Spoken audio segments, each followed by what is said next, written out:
Hello, Ambush, and welcome to this episode of the Desert Tiger Podcast here with me, Colton G. And today on the show, we are joined by singer-songwriter Dani Strong as we go behind the music of her new album, Undefined. Yes, Undefined is the sophomore album for Dani Strong, and it saw her return into the studio with Juno award-winning producer Dan Brodbeck, who also produced her debut album, Time to Breathe, and we're going to be talking about a little bit of the growth between these two albums. We're also going to take some time to dive into some of the tracks off of Undefined, like the International Independent Music Award nominated track Not Right Now, which was also featured in Amazon Prime's Hometown Holiday. We are also going to be diving into how Dani balances being a mother, a wife, a business owner with Taylor Entertainment, an employee, and a career musician, all at the same time. Yeah. And we are also going to take some time to talk about the road that Dani had to travel in order to get to this point. Many a dues paid along that road, working a merch for tours across Canada, losing a best friend, and even having one of her songs stolen from her. Yeah, all of this and more in today's conversation with country singer-songwriter Dani Strong, and it is all brought to you today by DesertTigerMerch.com, because that's where you go to cop yourself something from the show, to rep it everywhere you go, and show your love for the DTP. That is DesertTigerMerch.com, and with the holidays fast approaching, I just suggest that you get your orders in quick, because y'all know how the mail system has been the last couple months. You know how it's been, yes. Alright, and now it is time to set the vibe, get the energy right for this conversation with the talented Dani Strong, and I can't think of a better way to do this than to play the lead track off of Undefined, than to play for you that song that was nominated for multiple international independent music awards. This is Not Right Now.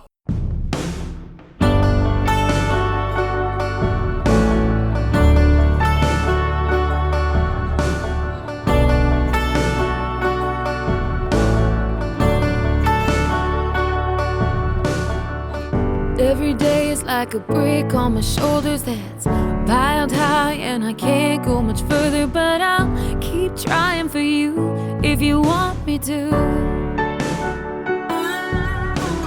And I don't know how much use I will be to you. All those times that I said I'd be there for you, I still mean it, but I gotta tell the truth. That I am not right now where you need me to be. I am not right now strong enough for you to lean on me. And I can be tough and I can be brave, but this time will you carry my weight? 'Cause I'm not right now.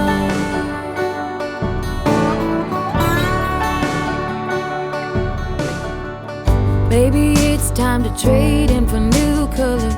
Lower this flag just to raise another. Start over again where it's best for you. And I'll keep trying for you if you want me to. But I am not right now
the Desert Tiger Podcast. Hello, this is Colton Geschwantner with the Desert Tiger Podcast. Am I speaking with Dani Strong? This is Dani Strong. Hi, Colton. How are you? I am fantastic. And how are you today, Dani? I am well, thank you. I'm well. I just got home from a little walk, so I feel a little cold, a little chilly up here, but we're good. Awesome. Well, I mean, sometimes it's good to feel that crisp air inside the lungs. Yeah, man. Big time. Where are you? So I'm located in Kamloops, British Columbia. Ah, yeah. That's awesome. I love Kamloops. That's almost stomping grounds for me. Did you know that? I did not know that, even with my research. Yeah. Where are you, where are the stomping grounds? Salmon Arm is my hometown. No way. Yeah, I've played a lot of sports in Kamloops and all that stuff through high school. Okay, awesome. I did not know that you were out in the Thompson. Heck yeah. Well, I mean, I would be Shuswap, really, but spent time in Thompson. And I actually, Kamloops is one of my favorite places, like geographically speaking. It's always just mind-blowing. Nobody ever expects what happens to the landscape as you approach Kamloops, right? Because you're coming out of this luscious green, like if you're heading from Okanagan or Shuswap, these big, beautiful green Monashee mountain range, and then you get to like some random, insane, tumbleweed-filled desert that nobody's ever heard of. You're like, what the heck? Like, isn't the desert down in the States? It's just amazing. Yeah, it's kind of just tucked in the middle of it all. It's kind of lovely. And personally, I'm a big fan of Salmon Arm, too. I love how it's the way that you drive through Salmon Arm when you're going through it. I love the way that it's set up. Mm-hmm. It's a great place, actually. That's where my heart is. I haven't lived in Salmon Arm in quite some time. And after I graduated there, I went to Toronto and... yeah, and so, and then we just moved back to BC 2 years ago, so. Okay, so where are you now, then? Oh, I'm in Kimberley now. Kimberley, BC, in the Kootenays. Ooh. Which is kind of new. Like, I've never lived here. I've lived in a lot of places. Obviously, as a musician, I traveled a lot. But, yeah, so we came out here 2 years ago to Cranbrook originally, and then about a month ago, we moved to Kimberley, and I really love it here. I am not one to commit to almost anything. Commitment really scares me, outside of my husband and my children. But I actually almost think this might be my forever home. I don't know. I love it. I love it in Kimberley. Nice. Well, it's exciting to hear that. Yeah, it's just so close to everything. Salmon Arm is where my heart lies, but it's, very well, it's in the middle of nowhere. At least Calgary is kind of a drive away for me. So, yeah. Yes, for sure. All right. So we're here to talk about your new album today, Undefined, as well as a little bit of your musical journey as well. Mm-hmm. Let's do it. Let's talk about that.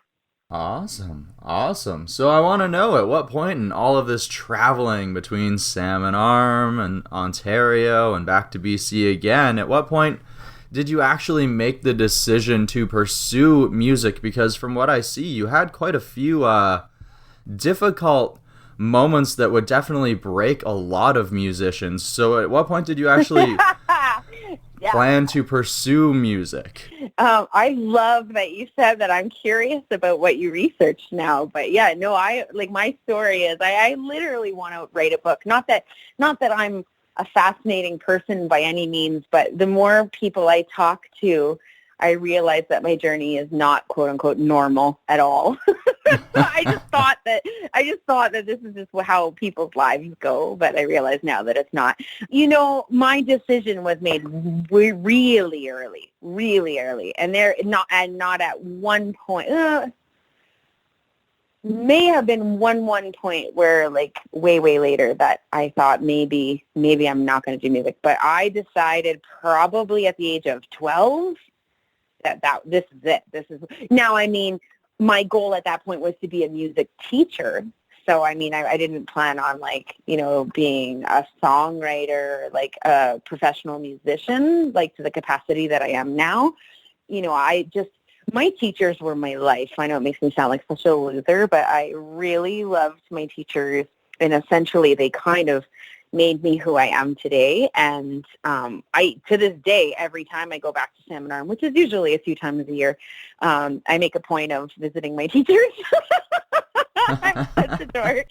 I just love them so much. And my one music teacher in particular, like I had quite a few teachers. They all weren't music teachers, but, Mr. Johnson was just so monumental and really kind of nourished my love for music, and it was really cool. So, I mean, believe it or not, it was actually trombone at the time that I was loving so much. But the second I brought a trombone home, my dad was like, "Oh no!" and he bought me a guitar. So I just kind of kept going with that and started writing. As soon as I had a guitar, I started writing songs immediately.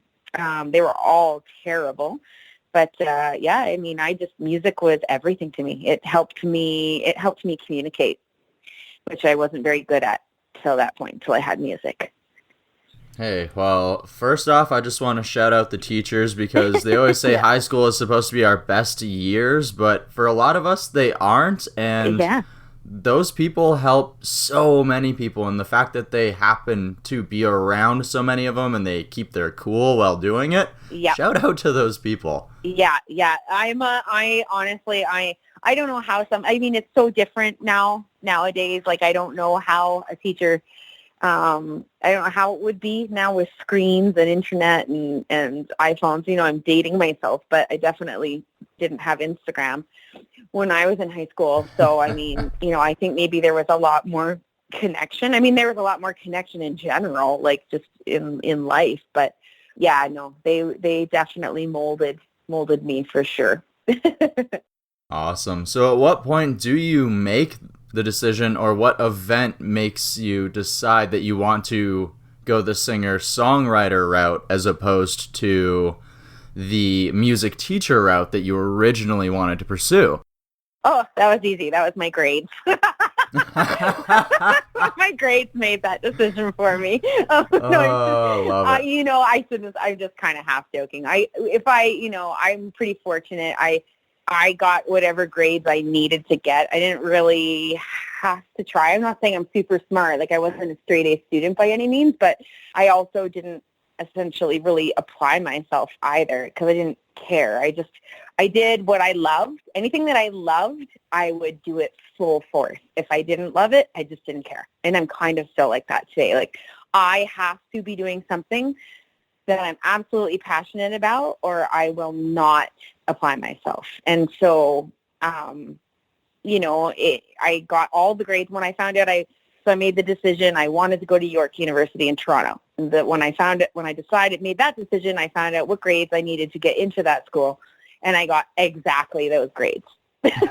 Whatever I needed to do, I just did that. And then when I was in university, so I got into university, thankfully, with some scholarship assistance, and so I left seminar and moved back to Toronto. But then while I was at university, my best friend from high school, who I actually lived with for my final year of high school, I lived with her, and she passed away in my first year of high school. And so, in hindsight, I don't always I'm not trying to bring that story in. I don't talk about it too much, but in hindsight, for sure, that influenced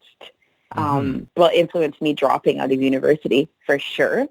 And at the time, you don't know it, right? You're just like, everyone's like, oh my gosh, are you okay? Because, a best friend at that age is like a marriage almost, right? Like, especially because I lived with her and her family. But, so, I mean, I look back now and I think losing her was huge. And then I just kind of made some crazy decisions, which definitely changed the trajectory of my my life, really. So when I left university, there's no chance of me being a teacher at that point. And I was already writing songs, and I had just joined a band at that point.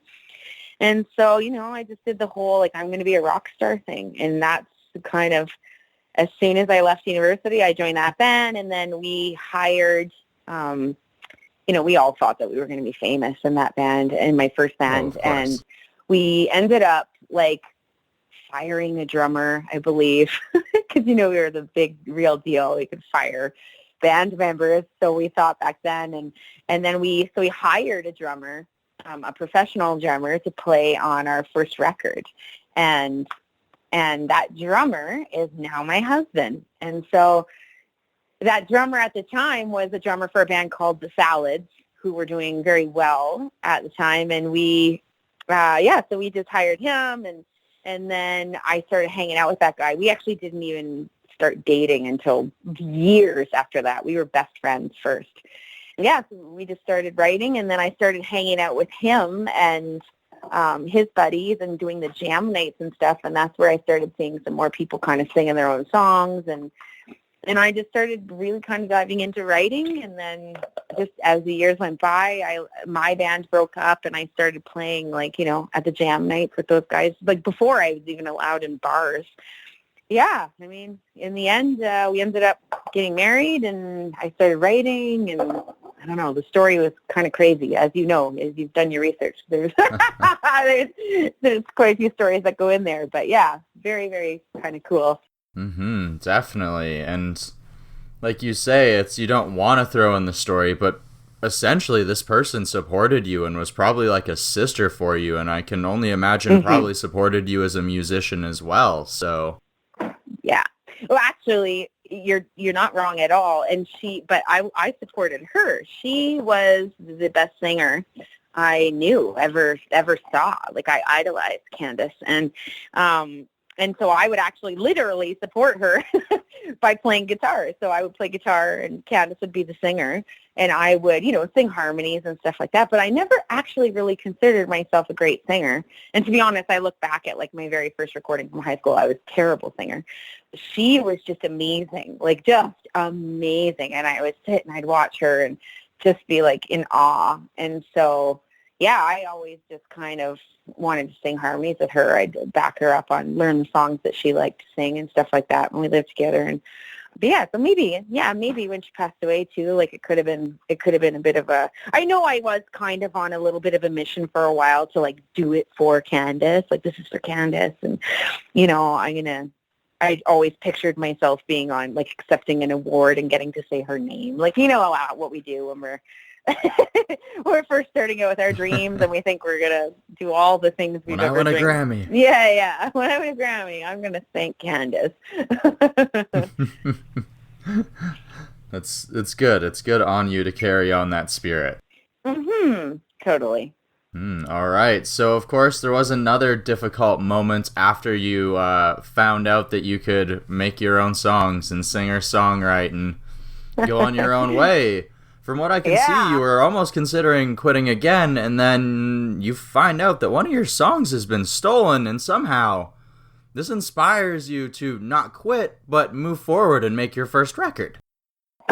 Yeah, absolutely. So that when you asked me, how do you not quit? And I said, I never would quit. There was that time, like, that was 2015. That was 2015 when, so as I told you, my husband was in a band called The Salads, and I mean, he really did, like, his band was, I think their peak year would probably be about in between 2002, 2004, and, they were doing all the war tours, and he really was, they did the red carpet, Much Music Awards, and all this stuff, like, everything we've ever dreamed of, and so he really did it, and I, was spinning my tires and just still doing jam nights, and I had done Nashville Star at that point, like, so in 2006, I was on Nashville Star with Casey Musgraves and had some successes there, but, I guess just didn't have the story. And, I had toured, but I toured as crew. So, I was the only girl on a tour bus just hauling gear for Theory of a Dead Man, I, Mother Earth, and Clark Nova. And just, really kind of work. And I did it. I worked hard. I paid my damn dues. Like, I played 4 nights a week in bars for years, 4 nights a week doing 3 sets a night to people that just didn't care, like, that's what you do. That's what life's like. And all the whole while just writing my own songs and, playing weddings, which was our bread and butter for a while, playing corporates. But then we had a kid and had another kid, and we almost lost the first baby, believe it or not, to the exact same thing that took Candace's life. Oh, wow. So, yeah, so it was very, very crazy. When that happened, we just realized, okay, we're both musicians, which is not stable in any form. So when we all, when you have a baby, it just kind of changes things. And when we almost lost him, it just kind of woke us up a bit. We're like, okay, well, maybe we need to actually like be grown-ups and have a real job, right? And so, yeah, we made the decision, and my husband started an electrical apprenticeship like really late in his life after like touring the world. And yeah, we both were like, okay, I guess this is what we have to do. And we signed the real estate papers for our first house that we had bought. And at that point, we were going to move to BC then in 2015. Like literally sign the real estate papers. We were going to like pack it in, and that was going to be it. And literally 2 days after signing those papers, God was like, nope, you're not done. Basically, that was the way I looked at it, because, that's when I found out. I got an email from a producer to a television show in Florida called Do I Have a Hit Song? So it was a show where it was for original songs, and the producer said, no, I'm the producer of this television show, and we have an artist that is here and is presenting her song, your song, as her own. And I didn't believe it at first. I just kind of giggled. I was like, whatever. And then I sent it to my producer, and I said, oh, check this out. Ha ha. And he wrote me back. He's like, Dani, I just looked into this. This is real. He's like, he's like, check this out. He sent me the website, and beside this girl's face and name, you could click and play this song. And sure enough, it was mine. And then we dug a little deeper, and gosh, like it was, she had done way more than entered in a competition. It had radio play. She had done interviews. She had submitted it to everything and had been selling it for years on like iTunes, Google Play, Bandcamp, whatever. Oh yeah, and the craziest part is it was me. Like she didn't re-record it. It was like my voice. Wait, what? Yeah, no, it was my whole voice. It was my recording. She just said it was hers. One of the coolest things that I have is a signed copy of her disc, title track, Time to Breathe, which is my song. Oh my God. And her picture, and she signed it. And when the story broke, somebody that saw her and had purchased this disc off of her brought it to me and said, I thought you might like this. And I was like, oh my gosh, this is so amazing. It's like her face, her name, and my song signed. It's really cool. Wow. Yeah, totally. So, I mean, to be honest with you, like, everybody's like, oh my gosh, like, did you sue her? And no, man, I'm grateful. I mean, she shouldn't have done it. Don't get me wrong. Like, I definitely, I was a little worried, like, at how hard people were coming down on her, because I don't know. I mean, I can't see a person like that being completely all together, or definitely, there's something there. And absolutely. Yeah. So I just stayed right out of it. I definitely issued a cease and desist, like through a lawyer. And that was pretty much as far as they went. And because everything from that moment on, all of a sudden, unfortunately, I had a story. Like, none of the other stuff mattered about touring and, like, being on a tour bus and all. Nobody cared about all, like, the insane stuff I had done to that point. But when somebody tried to steal my song, it was like everybody wanted to talk about it. And so, yeah. Wow. And so we made the record, and then the record did well. And here I am today. Yeah.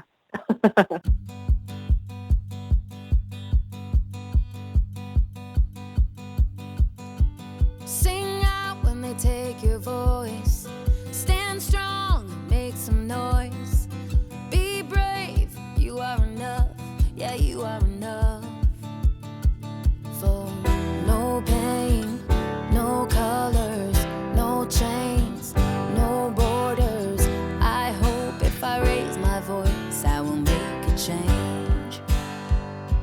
'Cause I am one woman, and I will move a mountain.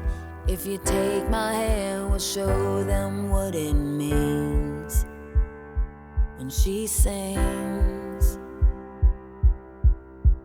Woman, I sing for you. Woman, so do what you do, yeah. Daughter, my hope for you is to have a choice. Sister, will you sing it loud? Mama, I'm gonna make you proud. Woman, can you break from the crowd to use your voice? For no pain, no colors, no chains, no borders. I hope if I raise my voice, I will make a change.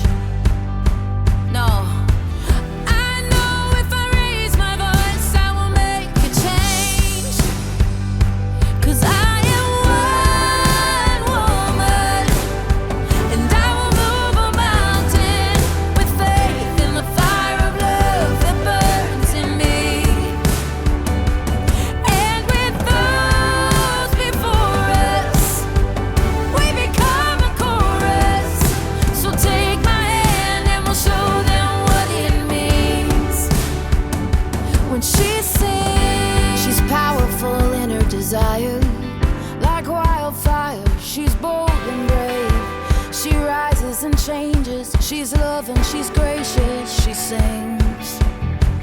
She sings, she sings, she sings, yeah. She sings, she sings, she sings, yeah. She sings, she sings, she sings, and we raise her voice. We sing, we sing, we sing. We sing, we sing, we sing. We sing, we sing, we sing, and we raise our voice. You know, you know, you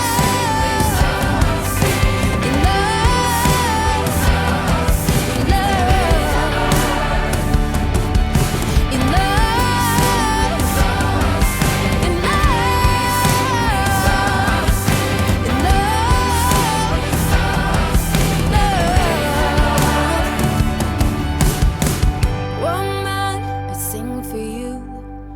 Woman, to do what you do.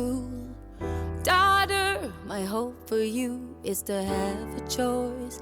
Use your voice.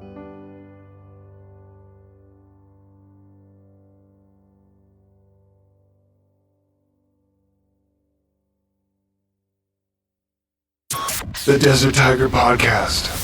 For your first record and this new record, Undefined, you got to work with Juno award-winning producer Dan Brodbeck. What did Dan bring to the recording process? What did he help? How did he help you grow? Oh, man, that's a good question. You know, I think how he helped was he didn't try to help, if that makes any sense. Dan doesn't push anything on me, ever. Never has. We always say this, like, we're both so open to what the song needs to make that song the best song. And we listen to each other's ideas, but I write the song and I send it to him, and it doesn't really stray too much as far as pre-production goes, ever. He never changes my songs. He changed one of my songs on the first record. Broken was actually like a piano ballad. That was the only time. And he made it like this kick-ass rock song. But outside of that, like on this past record especially, like we are just a team. And he is just phenomenally talented. Like nobody sounds like him as far as his guitar playing and tone. I think just the way that he was trained on it, which wasn't necessarily schooled. And also his voice is just stunning. And there's so much of his sound in my music that really, I always say, you know, it really is, yes, I write the songs, they're my songs, but the audio brand of Dani Strong is definitely the two of us. And and I just love him, like, you know, and my husband loves him, the band loves him. Like, just working with him is really, really fun. It's funny. and it's a fantastic time. So every single bit of the process is positive. And I can say that because I did do one song. This will be the only time I ever talk about this thing. And I did this song that exists today on all the streaming platforms, but I literally have zero control over it. There is a producer that worked with me, and honestly, it started out as a favor. A dear friend thought they wanted to do me a favor by having me work with this, big name producer down in the States. And it was very kind of this person. So they paid for me to work with this person. But this producer is like, I don't know. He chose the song. He chose the key of the song for me and then released it without having anything approved by me. So if you go on iTunes or Apple or Spotify and you scroll through Dani Strong, there will be this one album cover that stands out. It's got this ridiculous red logo that I literally saw myself for the first time when it was released, and a photo I did not approve. And it's just me singing this song that is a cover, which I've never done. I'm very, very much a songwriter, very, very much all about writing my own music. But because this person did the favor, I was like, okay, I'll sing this song. And it's like this weird song in a very weird key for my voice. And honestly, I actually cried the entire recording. Wow. It was one of the worst experiences of my life. And I hate saying that because it was such a kind gesture. But I'm so used to working with this producer who just, we worked together. And it's more like the music drives me and the music drives Dan when we work together, whereas this other guy, he just, I guess that's maybe it's normal that the producer just, bosses you around. And literally, I must have spent 2 hours on the first 3 lines. I'm not even kidding. It was outrageous. It was absolutely outrageous. And I mean, creating music should never feel like that, not in my opinion. So yeah. Anyway, I mean, it sucks that now that song sits there and it's under my name, and I'm like, I don't even know how many streams it has. I know nothing about that song because that's what happens. You sign, I had to sign a stupid contract and all this stuff. Everything I've been against my whole life is that song. Everything, every single thing about it, other than my friend was just trying to help. Well, it's always good on friends trying to help too, but sometimes it is. Things don't always work out though. But it just shines light on Dan. It just shines light on just how amazing he is. And, I'm pretty blessed to work with him because Dan actually heads up the MIA program at Fanshawe College in London. He is the head of the program. And so he doesn't actually produce all that much anymore. He does a lot of mixing. He really, really loves mixing. He does a lot of mixes, but he doesn't work. He's not part owner of a studio anymore and all that stuff. So I'm just real fortunate that he only works with artists that he really, really has passion working with. And so myself, there's an artist named Raven down in LA, and she kind of works with him. Very, very different than my stuff. It's so cool. She's almost like a goth rock, Evanescence type vibe artist. And Dan actually does all the co-writing on that record, and he also works with Ivory Hours and Texas King. And but yes, I mean, I'm kind of get to be put in that group of artists, which is so cool. Very cool. Awesome. Mm-hmm. So you spent some time talking about a song that maybe you aren't exactly so proud of. So let's maybe take some time to talk about a song that's gotten some very good feedback, nominated for a few awards, even included in an Amazon Prime movie, Hometown Holiday. Let's talk about Not Right Now. Yeah, let's talk about that. I like that song. All right, awesome. So let's dive into it. It definitely seems like a song where, as people, we always say that we want people to reach out to us and we want to be able to support others, but sometimes we get caught in our own moments of being wrapped up in whatever it may happen to be. Is this what inspired the song, or what is behind Not Right Now? Oh, well, that was that was a good guess on that. And yeah, I mean, that would be definitely a take on it.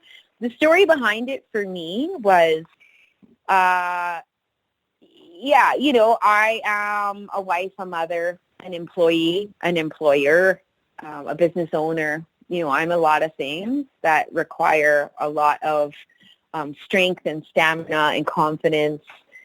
Yeah, you know, all that stuff.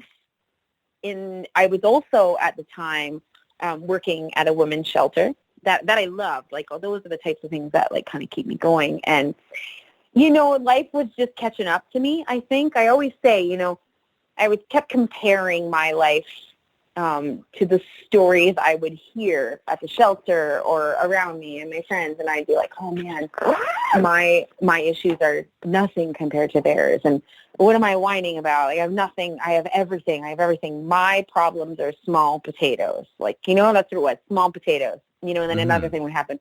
Oh, this is small potatoes.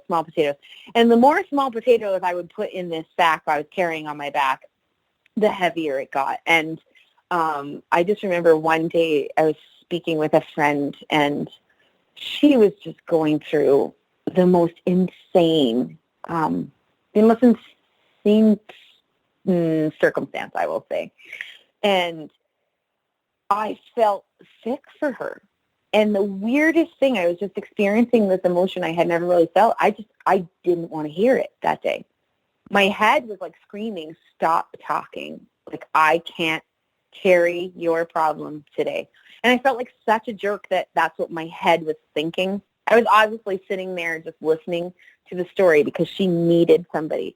But that day I did not want to be the somebody. I couldn't. I was done. My sack was full and I could not carry it anymore. And I remember she left and I felt like the worst human ever just for my thoughts. And I went downstairs and literally over the next 48 hours wrote Not Right Now. And it was crazy. And now I'm super happy I did, because it's okay to feel that way, you know? It's totally okay. Oh, 100%. And it actually holds, and it's crazy because it actually was released on November 2nd, 2018 as a single. And that was like 2 weeks into, you know, when I wrote it, I was still living in Ontario. I had no idea I'd be living in BC, and let alone working at a drug and alcohol treatment center where I run a music program right now. And I was 2 weeks into working at this treatment center, and it just was like an anthem there, an anthem for the people arriving at, you know, rehab. You know, that's the walk that we're on when they get there. And it's been such a beautiful journey with that song and with where I am today and with the community that I'm fortunate to be a part of and hear these clients' journeys and see their strength. Oh my gosh, like, talk about strength. Watch somebody that, you know, has struggled with addiction and gotten to the point that they just are surrendering all. It's pretty amazing. Absolutely. And as you say, it's small potatoes, but sometimes it's the small straw that breaks the camel's back, right? Mm-hmm. Yeah. And sometimes you never know what led these people here too, so I'm glad that they can find solace and comfort sort of in that music program and inside of the single. Mm-hmm. Yeah, thank you. Me too. No worries. Awesome. So you mentioned a lot of the things you do, like running a music program, being a musician, a wife, a parent, a business owner with Taylor Entertainment. So what is it like sort of trying to balance all of these things? I heard a quote recently that was just so bang on for me. It was somebody else, and I think they referenced Nora Roberts. I'm pretty sure that's who said this originally. And somebody asked them the same question: how are you balancing all of this? And the response was, I'm juggling a lot of balls. Some of the balls are plastic and some of the balls are glass. And she said, every day I have to let some of the plastic balls drop. And I was like, oh my gosh, that is exactly, like, and that's just it. Like, I fully admit, I'm in over my head right now. Like, the release of a record is just It's mainly because I'm 100% independent, like no team. Other than this time, I'm like, I have a bit of a PR team, which I've never had before, and I'm super grateful because I don't think I would have made it without them this time. But, on top of doing the record, like this release that I've worked on for 3 years, and just want to kind of make sure you keep your best foot forward the whole time. But it's during pandemic and I'm a musician, so I'm also just trying not to lose my house at this point. And, so then you're trying to find other ways to make money. So, I'm working more at the center, and then the school looks different this year. I'm actually homeschooling a grade 6 on top of just being a mom and all that stuff. So it's beautiful. Thankfully, I am the personality type that kind of thrives on having to do a million things at once.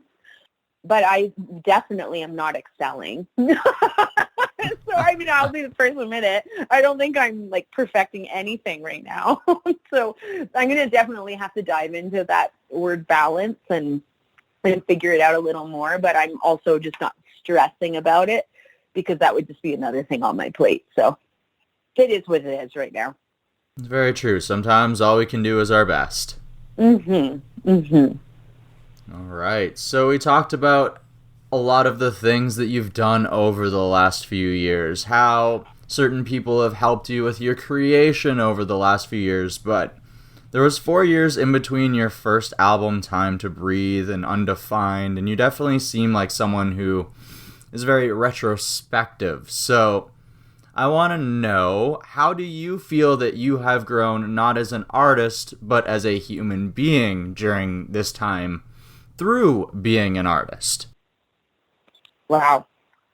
Fantastic question. So as I stated earlier, music is how I communicate. That's where you're going to hear truth. That's where you're going to hear process. That's where you're going to hear coping, all of the above. Music is a tool and a solace in my life. And I do believe that these 2 records, if you listen to Time to Breathe front to back, and then if you listen to Undefined front and back, you'll hear a lot of the change and the growth in that. Like, and whether it's growth or it's just, I will actually say Undefined's a bit of a darker record for sure. There's still, I still go for hope and, empowerment. I mean, it's all through this album. But there's also a lot of hard truth, I think, too, right? Like Not Right Now being the opening song. And there's just, I think I'm just realer, more real. I'm really just not caring about shaping myself for somebody else, which I kind of did on the first record. I still love it. I mean, I still love the record, but production-wise, sound-wise, lyric-wise, I chose those 12 songs thinking, the industry will eat this up. And this time I was like, oh my gosh, like the song Bug in the Bed, that everybody's like, what is this doing on a country record? And I said, well, this is what it is. And I hate to say it, and even if it shoots me in the foot, I didn't want to put country on the record. I love country music. It's my family. And I mean, it's all over the album. I mean, there's like 2 bluegrass songs on the record even, but I just didn't want to pick anything. I was like, can I just pick all of them? Like, I don't know, what mood was I in when I wrote that song? It changes. And I mean, I feel, I guess, I'm proud of being talented enough to write in multi-genres. I hate that. I don't mean to sound conceited in that, but I take pride in it. And having to be put in the box, one box, just felt so constricting. And so I remember texting Dan, like, the day I sent, like, click send with my distributor for the album. I said, should we put Bug in the Bed on the record? Like, will I be kicked out of everything in country music if I put this song on the record? And he's like, I think you should do it. He's like, I love that song. Like, Dan's so excited because he's really proud of his work on Bug in the Bed, and it didn't make the first record, and it was recorded. I held 2 songs off the first record. I've held 2 songs off the second record. And he's like, oh, no, I'd love for you to put it on. So we put it on because I was like, I just want this to be so real. But that's, so I think maybe just not caring so much and really kind of I have really found who I am in this music industry.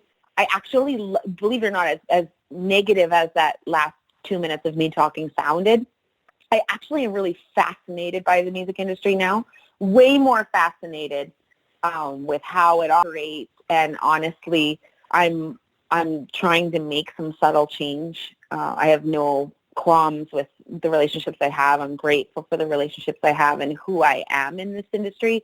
But I definitely, I want to see some positive change in it as well. And I'd like to be a part of that.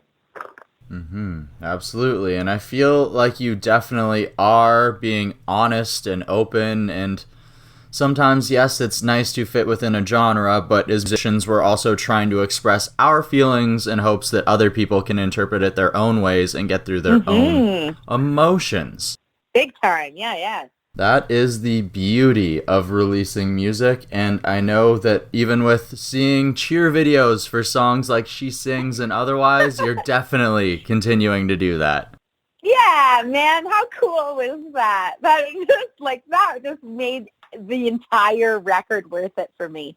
I loved that more than anything. What a beautiful video. Oh, the amount of time that they had to put into crafting and just filming that alone just makes the song worthwhile. Oh, totally. And I know I've heard that they've made it a cheer challenge. And so I have heard rumor that there are other cheer groups and dance groups working on something right now, which, I mean, I haven't seen, but if that's true, then that's a mind blower right there. Yeah, that's why we do music. All right. Well, thank you so much, Dani, for joining me here today to talk about your journey up to this point and your ability to influence and share your voice. And I hope to possibly join you once again in the future so that we can continue. Yeah, man. Next time I come through Kamloops, I'll have to shoot you a message. And I plan on coming through and playing a show as soon as the lights go green. And I'd love for you to be there. Thanks for having me. Hopefully when that light goes back on, you too have the opportunity to catch Dani Strong live playing Undefined. And I hope that you enjoyed the tracks that we played for you today off of Undefined. Tracks like Not Right Now and She Sings. And if you want to hear them again, if you want to hear the rest of Undefined, I suggest you head on over to your favorite music streaming service right now and crank it up.